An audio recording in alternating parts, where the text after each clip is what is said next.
Everyone, thank you very much for joining us. My name is Leah LaRue, and we're going to get started in just a second. I see that our Deputy Commissioner has joined us, so she will get us started. Thank you very much. Good afternoon, everyone, and welcome to the Department of City Planning Zoom webinar to kick off the update of our CDP process, our Comprehensive Development Plan process for 2021 for the City of Atlanta. I'm Janet E. Siddlefall, Deputy Commissioner of City Planning, and I'd like to review just a few housekeeping items with you before we begin our meeting. First of all, this presentation will be recorded and shared on our website, and the audience has been muted and cameras are turned off as this is a Zoom webinar. And if you'd like to ask any questions, please use the question and answer button at the bottom of your screen to submit a question. The raised hand button or the *9 on your phone will not be used during this session.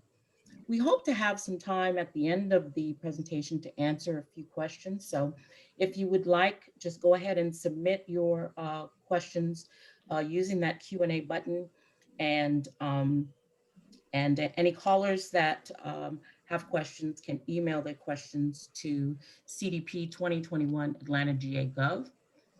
And you can also feel free to use our social media during the webinar. And you can do that by going to @ATL Planning. We'll post any responses to questions that we've received on our website along with this presentation. So you'll be able to review them after this webinar. So with that, I'd just like to thank you for your time today. And I'd like to introduce our Commissioner Tim Keene, to kick off the 2021 Comprehensive Development Plan for Atlanta. Thank you, Janet, and thank you, Leah, for setting this up, and everybody for joining us today to talk about the Comprehensive Development Plan. Those that are joining us in particular, you know, it's such a challenging time in our lives, to devote yourself to this work is greatly appreciated, and hopefully, you know, being able to talk about Atlanta and how we accomplish the things that we want for Atlanta will be a hopeful respite from other aspects of what's happening. I just want to say a few things about the Comprehensive Development Plan in anticipation of the presentation and discussion. One thing is that this isn't so much a visioning process, because you know there's vision here. We have the Atlanta City Design. This process is really more about accomplishing what we want. You know, it's more about execution on the many things, the vision that we have. So I want to put you in the mindset of implementation when it comes to this Comprehensive Development Plan, because it really is, the comp plan is more of a, you know, there's been aspects of it in the past that have intended to be kind of goal setting or visionary, but we're past that. We need to get into, and all these type plans do get into, how do we actually orient ourselves and find ways to implement on the things that are, in this case, within Atlanta City Design. And, you know, kind of in that same spirit, we're not replicating other plans that have been done. You know, for instance, we have a new transportation plan for the city that was adopted fairly recently, which was a tremendous amount of work.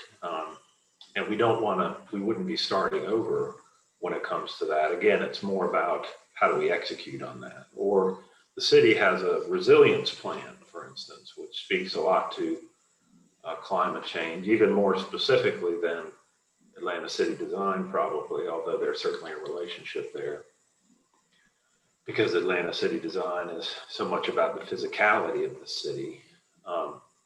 But you get my point. We don't mean to have you require that you go through the same conversations over and over again. This is really about execution on these things.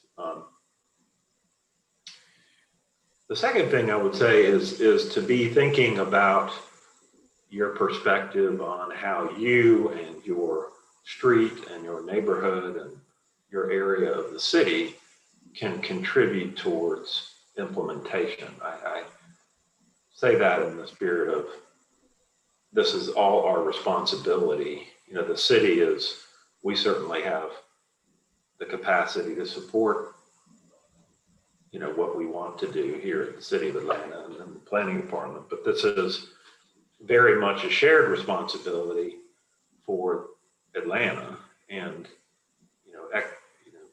the city that is growing and as possible is all of our responsibility. The third thing I would say is that if that this is not so much a process of trying to regulate more. I think our inclinations can often be that if we can just have more regulations, maybe things will be better.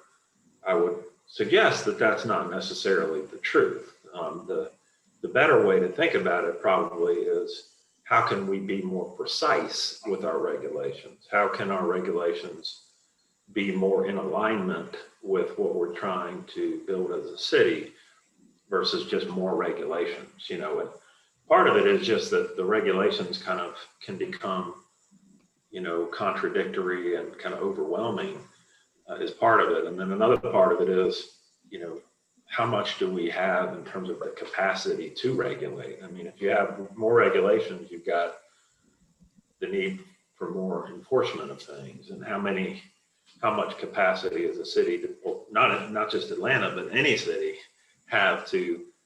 So anyway, the point just is not to think about adding things as much as making what we have more precise and in keeping with what we aspire for Atlanta.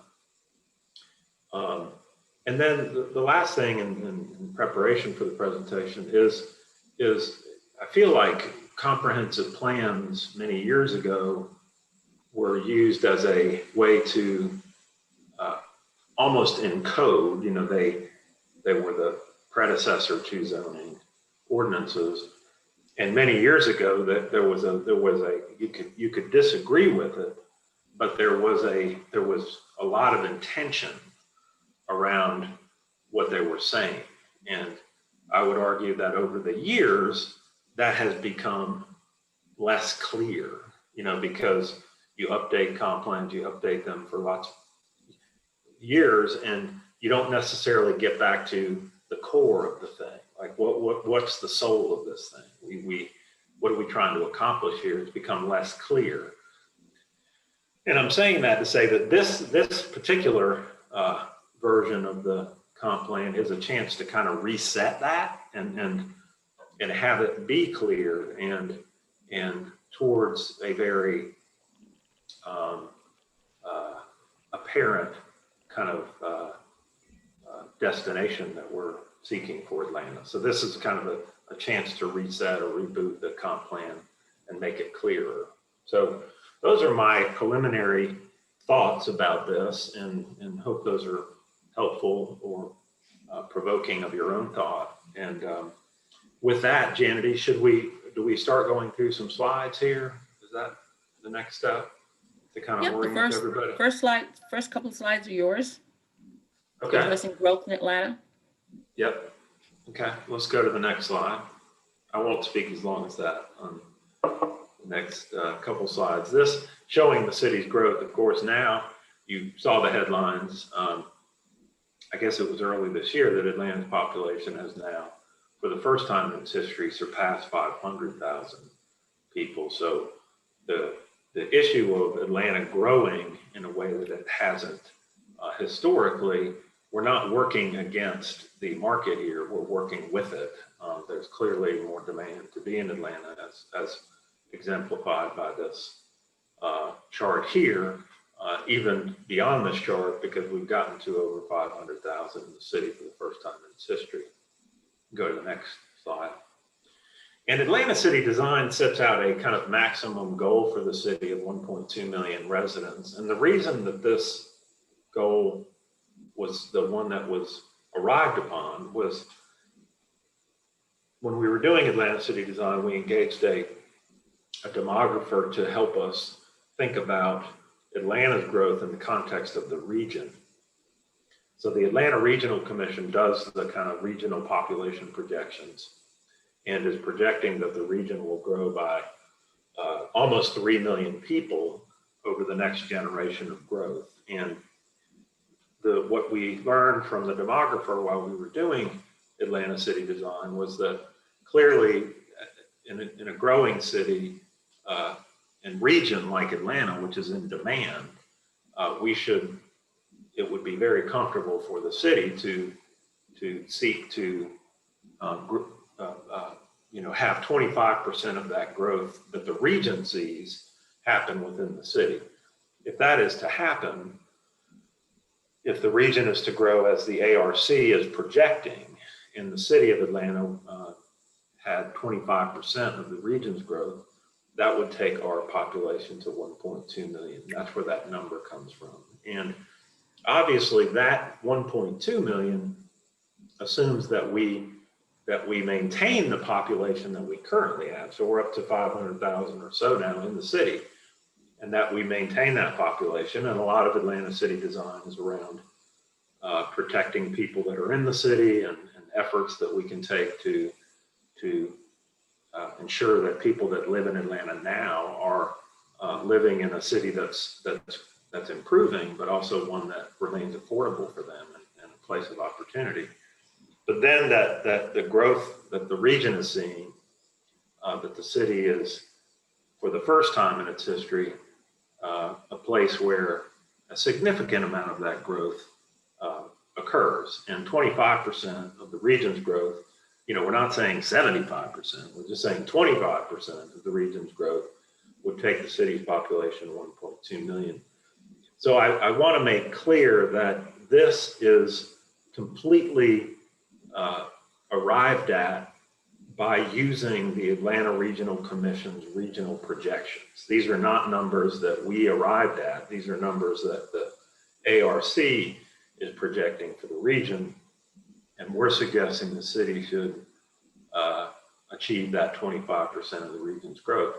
And the thing about the growth is that there's many things we have to do to be an affordable city, to be a mobile city, to be a sustainable city, all those things.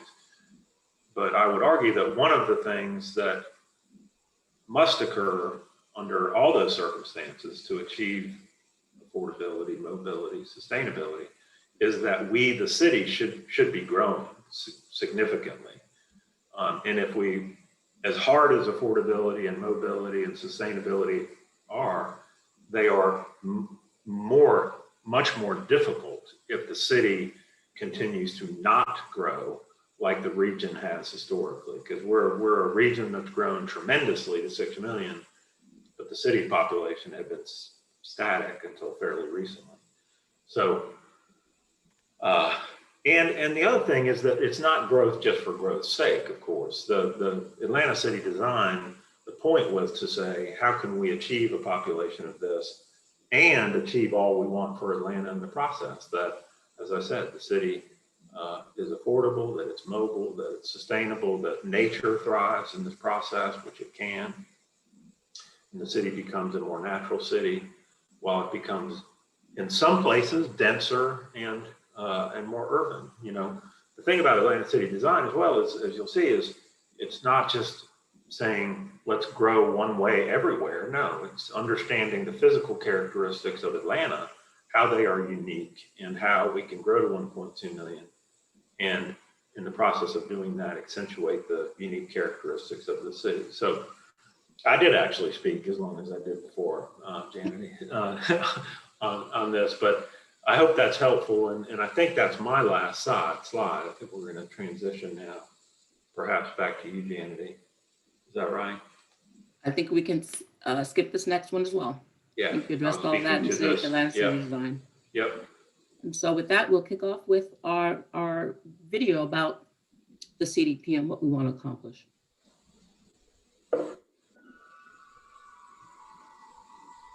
Atlanta's 2021 Comprehensive Development Plan is our chance to come together and design a city that is for all and loved by all. It's a really unique opportunity to drive the values and actions of Atlanta city design down to the next level of implementation, that long-range comprehensive plan level, where we can work with our residents and stakeholders to move from just aspiring to the beloved community to actually becoming the beloved community. I am an entrepreneur, a proud Black woman, and a fierce community advocate. I believe that everyone must be visible and written into the story of Atlanta. And for this reason, I am participating in the city's comprehensive development plan, and I encourage you to do the same. Our commitment is to design a city for everyone, but we can't do this alone. Like Nedra, your inspirations, stories, and participation matter. This planning process will truly give voice to those who don't yet have it, particularly those suffering from racism, poverty, hunger, homelessness, and other injustices. As we take on this effort, each raised concern and each idea about the future must hold up to our core values of making a better Atlanta. Only by holding ourselves accountable in this way do we have a chance of living up to the promise of becoming the beloved community.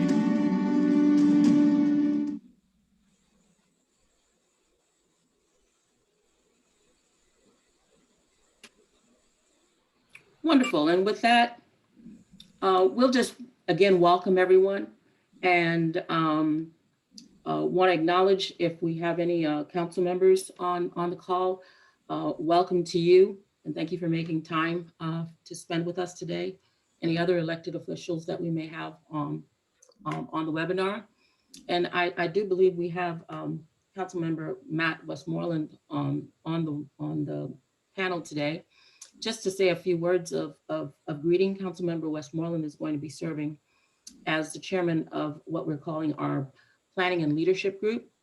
And just want to give him, you've seen him in the video, but we just want to give him an opportunity to say a few words of welcome if he chose to. Sure. Good. I didn't know you were here. Good afternoon, everybody. It's great to see you all. My name is Matt Westmoreland. I chair the Community Development and Human Services Committee here on council. And I am really excited about this work that will be unfolding over the next several months. I came to this role thinking that the mission and vision and strategic plans of organizations are really critical to their success and to any incredible city. And I'm excited about all the participation that will come from the folks on this call and the course that we'll be setting for the next 5 years and beyond for the city, and look forward to working with all of you.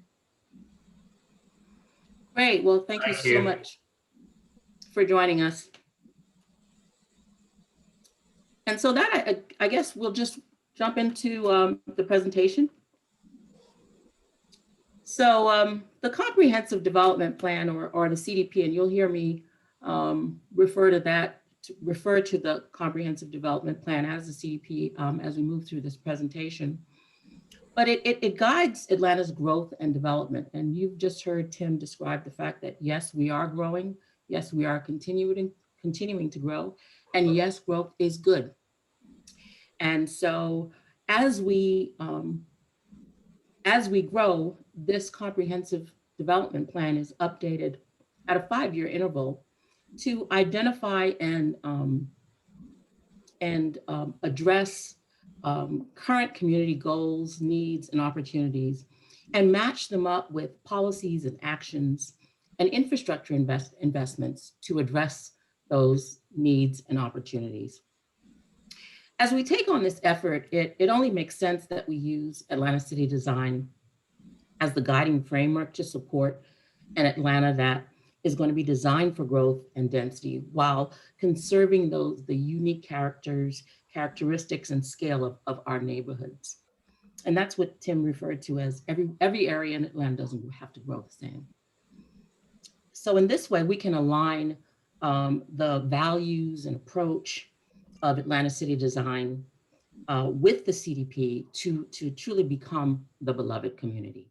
Next slide. Implementing Atlanta City Design is going to require us to work with our communities to translate, first of all, our identity, that is who we are, the urgency of the change and the challenges we face, secondly, and then a design that puts our most important resources first, that is our people and our natural resources.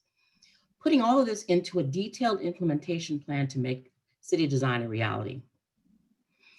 Some of these detailed plans have already been completed. Tim already referred to our Atlanta Transportation Plan. We have what we call a Future Places Plan, which is our historic preservation strategy. We have Atlanta City Design Nature that was recently released. That's our nature and conservation strategy. We have others that are soon to be completed or soon to be underway, like our housing strategy and a rewrite of the city zoning code.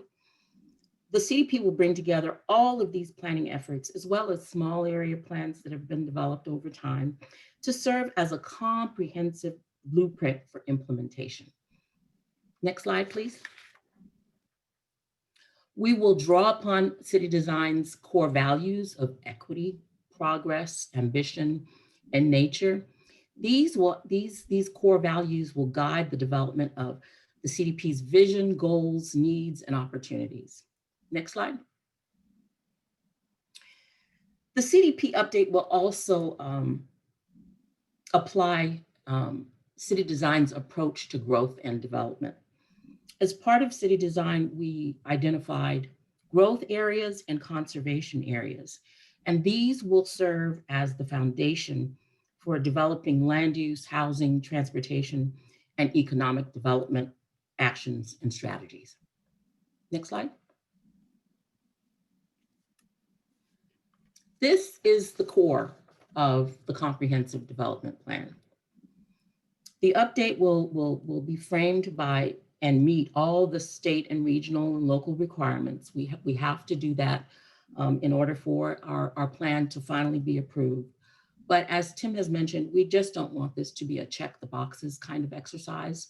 This is really going to be an exercise in truly aligning our vision and the framework of Atlanta City Design with the new opportunities and needs that we have to create a work program that actually addresses in those needs, those current needs and opportunities that have been identified, and put to them projects that will form part of a capital improvement program, and also adding to that economic development strategies to support people and business, land use and transportation and housing strategies that help identify that really address the growth patterns and that address the type of growth and conservation that we want to see as part of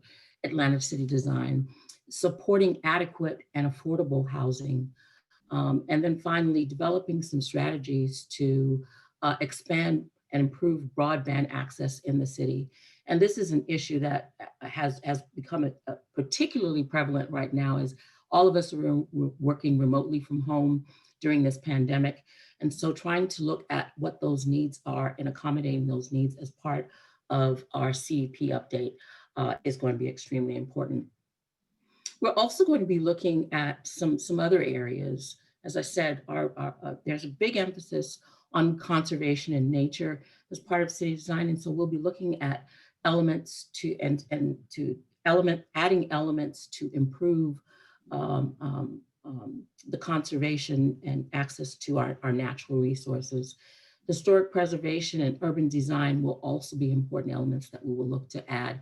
And then to look at some ways to support and improve our MPU process as part of the CDP is something that we think will also be important as well. Kennedy?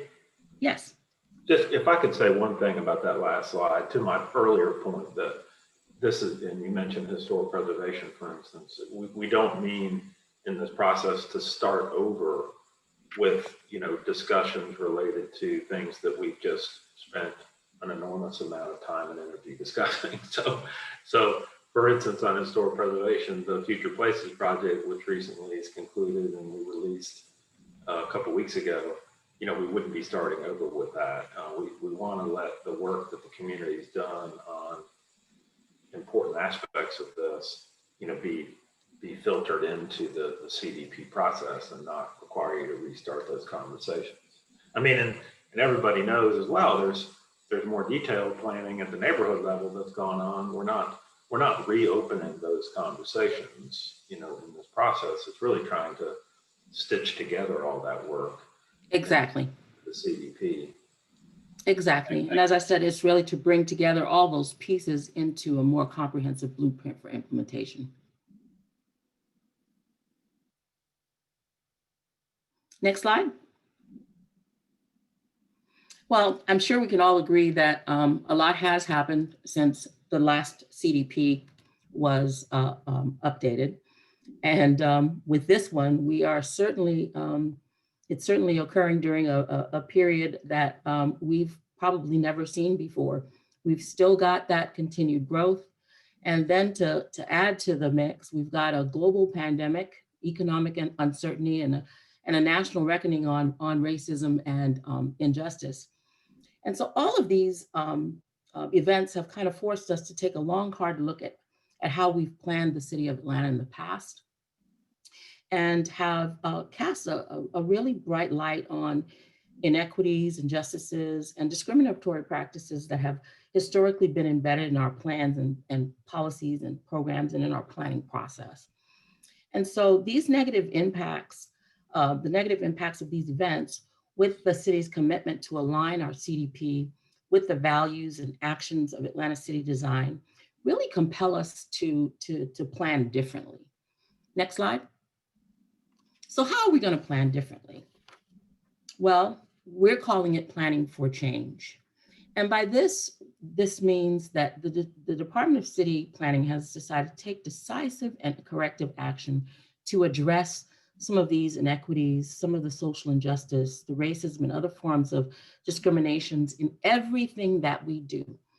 This is just recognizing that in everything we do, we must look to see how we can address these types of inequities and injustices in a very conscious, intentional, and focused way. That's a big statement, but the CDP gives us a big platform to do just that. And so through this CDP process, we will heighten our focus on the Atlanta City Design's core value of equity. We're going to look at our land use, zoning, and transportation policies to find ways to promote more equitable growth, development, and access, and then work with our internal and external partners and stakeholders to prioritize infrastructure investments much more equitably. And finally, perhaps more importantly, engage you, our public, especially those that have been disengaged in previously and through other processes, in this process in much more meaningful ways. Next slide. We keep emphasizing this idea and this reality that Atlanta is growing and is going to continue to grow. And the truth is that it's up to us to shape, just how that growth happens and how that growth is leveraged to transform us into the beloved community that we want to become. And so we just want to invite all of you here and others as we move through this process to join us in this challenge, not as spectators, but as active participants on this journey. And with that, we will go to a video just to talk a little bit about our comprehensive development plan civic engagement process, and to talk a little bit more about how we plan to engage the community in this journey as we begin today.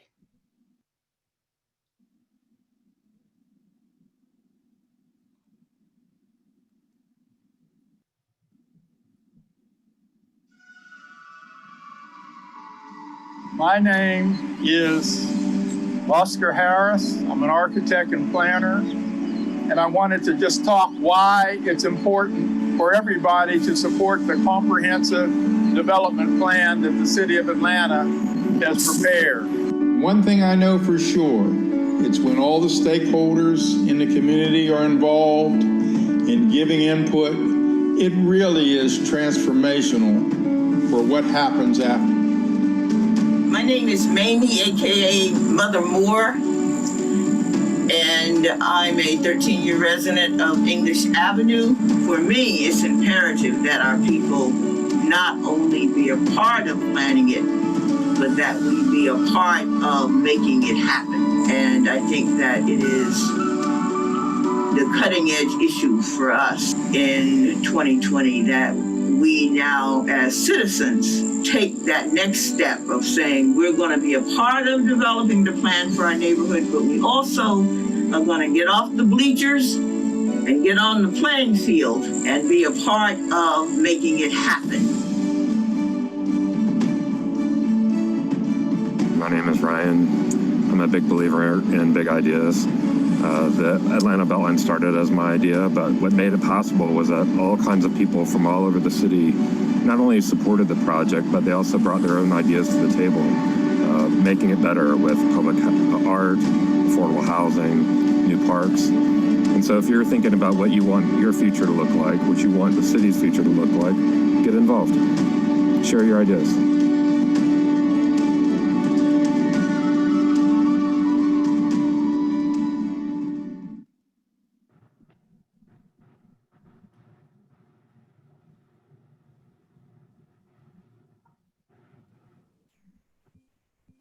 Wonderful, thank you. So we'll hand it over to Sonia Squera, who's on our marketing and communications team, to talk a little bit about how we're going to approach public engagement as part of this process. Sonia? Thank you, Janity. Hi, everyone. I'm a community engagement manager with the department. And right now we know that interacting with each other during this planning effort won't look the same because of COVID. But we have an approach to make sure engagement with Atlantans is still meaningful. Commissioner Keene highlighted the challenges and opportunities to Atlanta's growing population and the role Atlanta City Design has in guiding us. But there's so much more to learn about putting Atlanta City Design into action during this comprehensive development planning effort. We must have conversations about how growth and development is occurring in each neighborhood and how people are impacted. As Janity described, this planning effort is about translating the comprehensive development plan into a language that shares the same meaning and values of Atlanta City Design. This translation process has a lot to do with listening as well. People will have a voice to share perspectives on the changes in our city, and will listen and lead discussions to uncover new ways that Atlantans' lives could be better if our planning reflects the values of Atlanta City Design. Next slide, please. Our primary engagement methods currently will be online. In a few short weeks, we'll have a dedicated website to share drafts of the plan's elements, as well as interactive engagement tools for people to share comments, ideas, and insights. Along with our social media efforts, the website will be the best source for you and everyone else to keep up with announcements and future meetings. We will have 6 virtual Zoom meetings starting in mid-November, and we'll go through each of the 5 Atlanta City Design values. Meeting materials, presentations, and breakout sessions will be organized to allow for candid and honest conversations about the growth and development in Atlanta through the lens of progress, ambition, access, nature, and equity. By February, we will have gone through the 5 values and will then host a citywide conversation about what we heard. This conversation will not be the traditional report out to the community, but rather a pivotal moment in the planning process where it'll become clear how the 2021 Comprehensive Development Plan is aligned with the Atlanta City Design. A shared language will start to be apparent. We will use this new understanding with the community to engage with our neighborhood planning units. Our NPUs will play an instrumental role in this planning effort as they're meant to be. NPUs can request meetings and workshops with the department to advocate for development policies, infrastructure projects, and changes to the plans land use element. We'd also like to further build NPU advocacy capacity, and we'll have an NPU university course on the comprehensive development planning effort using the framework and approach of Atlanta City Design. Between community conversations and NPU meetings, people will still be able to engage in the planning process in small groups. We are preparing a meeting kit or meeting in a box so families, friends, coworkers, and strangers can get together on their own time, online or in a safe physical space. We will provide conversation starters and guidelines, but it'll be really up to individuals on where their conversations about Atlanta's future growth and development go. People can also request a planner from our department to help facilitate or take notes or report back to the project team. Or people can do these meetings entirely on their own and share their experiences with us in any way they see fit.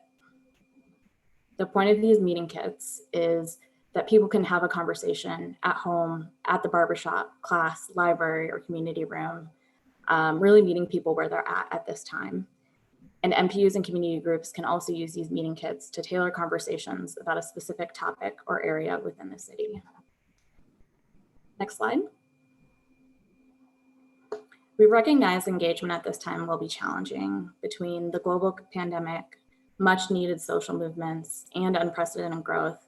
There are strong opinions and difficult experiences to express in the planning process. But our approach to learn and voice and our various engagement methods won't be enough for meaningful deliberation. That is where you come in. We're convening a broad and inclusive group of public and community leaders and experts from across city departments and partners in our city. Today we have over 100 people on this webinar who we've invited to be a member in one of these three groups. Our public leadership group is led by Council Member Westmoreland, who chairs the City Council's Community Development and Human Services Committee. This group will be accountable for the plan's adoption and implementation. Therefore, we've asked leadership from key implementing partners to participate. This public leadership group will not only assure our plan meets state and local standards, but also the expectations of the people of Atlanta. We also are bringing together a technical advisory committee, which is made up of city staff and counterparts in agencies such as MARTA, Invest Atlanta, and the Beltline. These people are ultimately responsible for carrying out the technical analysis, adding content to our public engagement activities, and preparing the plan. And finally, our third largest and growing group is the Stakeholder Advisory Committee. Many of you today who have joined have been asked to be a part of this group. Your organizations give voice to others and have guided past citywide planning efforts, such as Atlanta City Design, our transportation plan, Atlanta City Design Nature, and the Future Places Project. We're asking that you continue to bring Atlantans into this planning work and ensure that the values of Atlanta City Design are embedded within the 2021 Comprehensive Plan. Next slide, please. We will be convening these groups at different times during the planning process as appropriate. We will give updates to the public leadership group as the planning process transitions between key phases of public engagement and the plan preparation. The Technical Advisory Committee will meet regularly to interpret information through public engagement and tackle the technical aspects of the plan elements. We will convene the Stakeholder Advisory Committee as a large group at similar points throughout the process as our public leadership group. There will also be times when we ask individuals from the Stakeholder Advisory Committee and the Technical Advisory Committee to participate in small working groups. These working groups will provide insights to updating the plan's elements and additional support when we are preparing for a community conversation or NPU workshops, or facilitating small group discussions using our meeting kit. Next slide, please. Atlanta is growing, and the 2021 Comprehensive Development Plan is our call to action. I hope you'll join me and others at the Department of City Planning over the next year as we design an Atlanta for everyone. And now I will hand it over to Commissioner Keene and Janity to wrap up the webinar and take a few questions. Wonderful. Thank you, Thank Sonia. you for that, Sonia. So with that, we're ready to take any questions that have been coming in through the chat. I think we have our team member, Nate Hosell.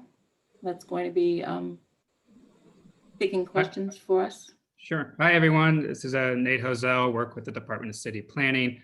Along with Janity, I'll be help managing the comprehensive development plan throughout the year. I've been trying to track the Q&As, the questions in the box, and I really just want to kind of summarize. We get a lot of questions about neighborhoods, Janity and Tim.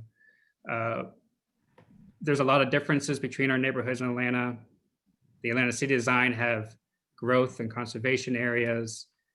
How are we going to address neighborhoods during the process of looking at the city as an entirety during the comprehensive development plan? What would be some aspects that you recommend us working with the neighborhoods, how to work with them, how to engage at the level of a neighborhood? Do you have any thoughts about? Yeah, a few things, Nate, thank you. The first thing is that this is not a neighborhood plan. Of course, this is for the entire city. So we're dealing with 136, 137 square miles. So it's a very good question, you know, in the context of a large city, how do you get down to that neighborhood level? And the first thing I'll say is what I said earlier, that, you know, in cases where we have neighborhood plans, of course, and we have some that are very new, then we won't be working against that. We'll be incorporating that, which has been common practice in the CDP to take neighborhood plans and include those in the comprehensive development plan. So that would be the first thing.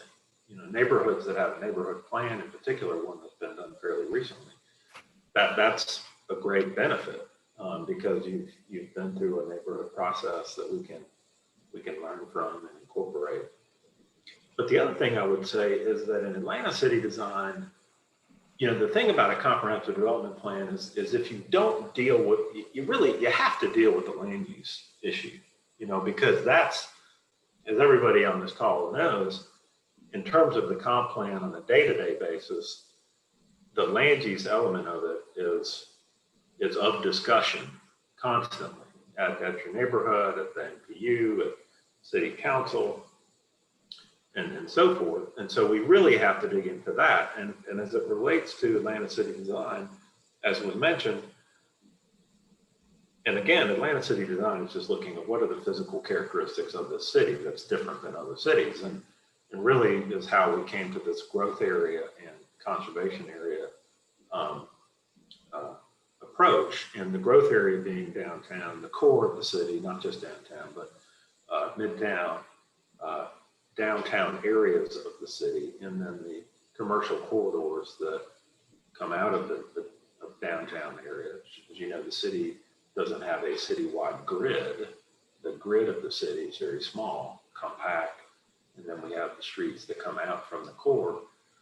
And that those are really the growth areas. So areas that are substantially commercial or non-residential, you know, obviously some residential and growing residential in some areas, but it's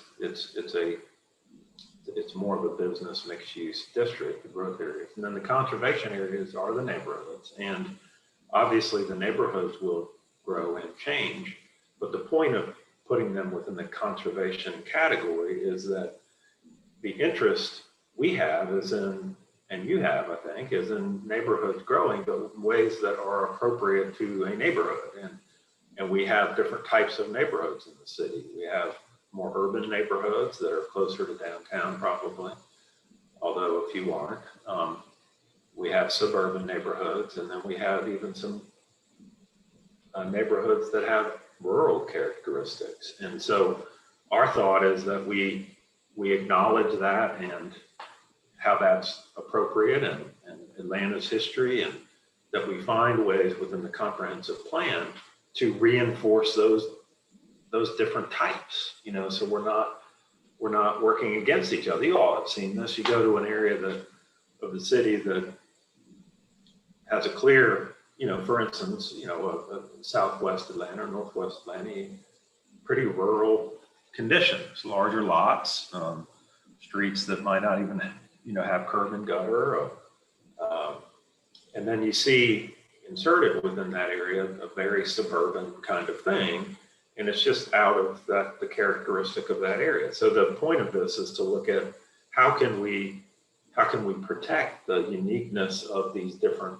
neighborhoods as the city grows? And that's what we'll be exploring in greater detail during this process. And again, in neighborhoods where you've got a neighborhood plan, that gives us an advantage because we've got public work that's already been done. But we want to clarify these differences and find ways to incorporate these differences into the ways that we regulate, development and growth. Long answer, Nate, but you jumbled a bunch of questions into one, so I got to. Yeah, there's And a running theme of neighborhoods. And then just lastly, I think there was something in there about how we're going to involve them. And of course, we're going to be coordinating very closely with, our neighborhood planning units. And one of the engagement tools that Sonia mentioned was our meeting kit, which we're really hoping that people will take advantage of and take ownership of, and use those as opportunities to get together with your neighbors to talk about some of the issues and concerns that are important to you, and how you'd like to see the city address some of that as we move through this comprehensive development plan process. So hopefully we will be working very closely as we can given the pandemic conditions, but in interesting new ways that you all can get together and give us your feedback at a grassroots level, so that we can understand some of the issues and concerns you have, and as part of this process, look for ways and strategies and actions to address some of those. The one thing I would finish with as it relates to this, one of my opening comments related to thinking about what you can do yourself and on your street and in your neighborhood related to the issues we're facing as a city. To reinforce that, as I listen to people in Atlanta, I hear a strong desire to protect neighborhoods. I also hear a strong desire to maintain affordability in the city and throughout the city, not just in one part of the city, all over the city. I hear a strong desire to address racism and discriminatory practices, classist practices in what we do. I hear issues related to how do we get around the city? How do we have a more equitable transportation system so people can get to jobs and access? So there's all these desires, and so I'm hoping you can come to this with an open mind as it relates to, again, what your street, your neighborhood, thinking creatively and in an open-minded way about how we deal with these issues, because the reality is we're not making a decision about whether we're growing or not. We're not making that decision. Others are making that decision. The region, as I said, is projecting we're going to grow by 3 million people over the next few decades. We're not making that decision. It's just that that's what's happening. And so we have to think together about how we collectively address these incredibly important issues in the context of a growing place. If we were in a place that was static or shrinking, we would have a different kind of conversation probably, as some cities are. There are cities in America that are not seeing growth like this, and their conversations are very different ones. But this is what we have, and I just want everyone. We think of this as a collective undertaking, a process of discovery together with you, and I'll hope you'll come to it in a similar manner if you can. So thank you. Okay, Nate. Well, building on that, Tim, and I know as a department, and I know from your leadership and Janity's leadership, and many of us planners share these same concerns, but also interest, is how do we how is this comprehensive development plan different than past? We've been concerned with or see that projects identified in past comprehensive plans have not been implemented. Having a comprehensive development plan is a true guiding document, a true planning document to guide decisions about how we're going to grow, because growing is coming. Do you have any thoughts about how this comprehensive development planning process can be different? I think one thing I think of, Nate, goes back to another one of my introductory comments, which was related to the fact that comprehensive plans have kind of lost some of their steam. And as you think about, and I think Atlanta is a case like that, and it's not the only case like that by any means, but we have a chance here, and honestly, to some degree, it's because of the work we've done, community's done on Atlanta city design, that gives us this chance to kind of reset. And in that resetting and that focus on land use, which I think we have to have, the opportunity to really bring alignment around these constant land use density, zoning discussions that go on in the city, like we haven't in Atlanta in a long time.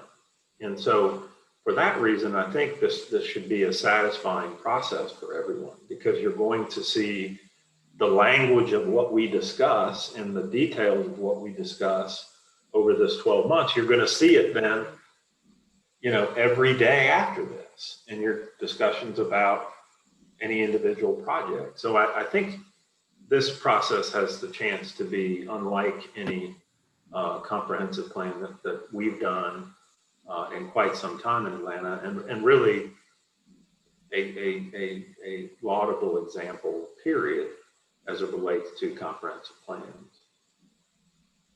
Kennedy, do you have any thoughts about implementing this comp plan and how it's going to be different? Well, I think one thing, the process is going to be different, and if we use this process as an opportunity to truly help our communities understand the purpose and how this will be used, so that the input that we get from them helps us towards actual implementation. I think that will be a very key piece of enabling us to actually do something. If we can move through this process in a way where we truly understand and are able to get a good grasp around, what are these real needs and opportunities that are out there, and try to be realistic about what we can and cannot do, and trying to truly deal with some of the issues that we've had around density and discriminatory practices and land uses and not in my backyard, and talk through some of those things in a way where we can come out with a better understanding. That way we know what we can implement and what we can't. And so there isn't an expectation that we're going to try to implement something that's not possible. Yeah, that's a good point. And one last thing is the emphasis within this process on the capital improvements element as well. We'd hope to make some progress over this 12 months in terms of how that capital improvements element is used. So it's more in alignment with other city, investment plans, whether it's the watershed or public works or whoever. So let's, be hopeful about that we can, and some of it is to Janity's point about, let's get clear about what we can do and what we can't do in the process, so it's not frustrating. Great. So in the final 5 minutes, I'm going to just have to bring up one or probably two big topics that get to pretty much the same point. With the growth of the city projected and where we've been, affordable housing has been a discussion point. It's a challenge for our city. Our colleagues, our department have been working on Atlanta City Design housing. And over the past several weeks, we've been slowly rolling out that policy and that plan. In addition to affordable housing is just access to just nature. I mean, the pandemic has shown the importance of having parks in our neighborhoods, places of just solitude, nice places in every neighborhood, and not every neighborhood has access to parks. And we just wrapped up along Atlanta City Design Nature. So we have these two policies and planning documents coming out right now. How do you want to speak to those two big problems, or these two big planning ideas, and how all that work is going to be brought into this? You know, how has that work set up the discussion? Because many of these people that we invited today participated in those planning processes, those discussions over the past year. Well, yeah, and which is why I started with, we're not starting over on these things. I mean, this is our chance within the comp plan to address aspects of planning the city, managing our growth and development that are best dealt with in a comprehensive development plan, which is why I keep going back to land use and I'll add the capital improvements element, because those are unique aspects to the comprehensive development plan. So, and they're critically important. Obviously, they're a baseline kind of must-do thing. But in this process, then, with the CDP as it relates to housing and nature, this will be a wonderful chance for us to explore that work that we've been doing, Atlanta City Design, Housing, and Nature, and how it relates to the comprehensive development plan elements, and not start over. I'm hoping that there'll be a lot more clarity around those issues that results from the CDP, because the challenge around housing, we've acknowledged as many times as it can possibly be acknowledged in every aspect of what we do. We'll have Atlanta City Design Housing as well soon to emphasize the way in which we have to deal with that physically in the city, but we just want to have some difficult, at times, probably conversations in the CDP about how that translates to our land use decisions throughout the city, and including within neighborhoods. And then hopefully the nature side of things, we can bring clarity. I feel like there's obviously Atlanta City Design is laid out so much. I mean, the design aspect of Atlanta City Design is around designing for people, designing for nature, and designing for people's connections to nature, and that we can further that discussion and bring some clarity to it, because I think it's so fundamental to Atlanta City Design, and it's people haven't necessarily fully understood the implications of it, and I hope we can get much closer to that through the CDP process.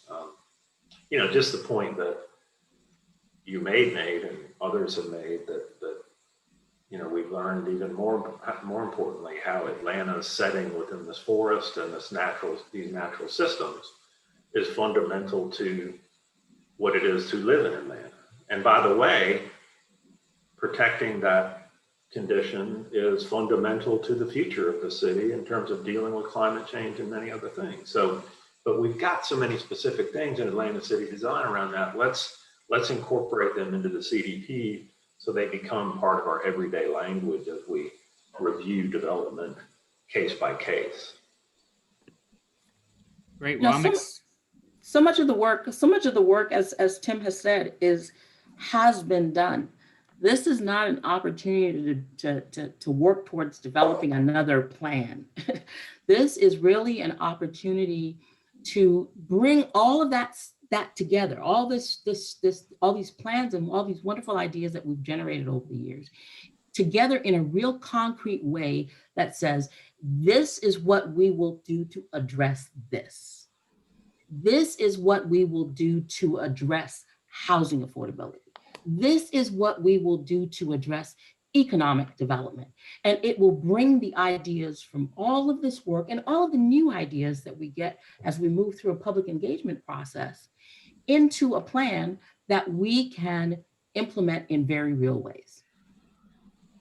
Nate, can I finish with one other thing? Just a few thank yous. I do want to thank, Nedra and Oscar Harris and Mother Moore and Ryan, Councilmember Westmoreland, who is, as you probably know, the chair of our CDHS Committee of City Council, for agreeing to participate in those videos and all of our efforts to get people engaged in this process. So thank you to all of them who agreed to speak to this. Yeah, and thanks to, go ahead, I was just going to say thanks to all of you who've made time in the middle of your day to participate in this webinar. We hope that it's only just the beginning of your participation and that you'll hang in there with us through this process. And we really look forward to working with all of you. Yep, so you'll get follow-ups from our team. We will have this recording available for you to share with your colleagues, staff, and community members. This presentation will be available PDF. Feel free to email us at cdp2021@atlantanga.gov. And I think we have a lot more questions. We'll start getting at them through our website or FAQs, but we'll probably also have some answers and follow-ups in our email following up after this presentation. So thank you all for your time, and I'm really excited about this process. Thank you. Thank you, and thank you, everybody. Nate, Sonia, Kennedy, Leah. Thank you.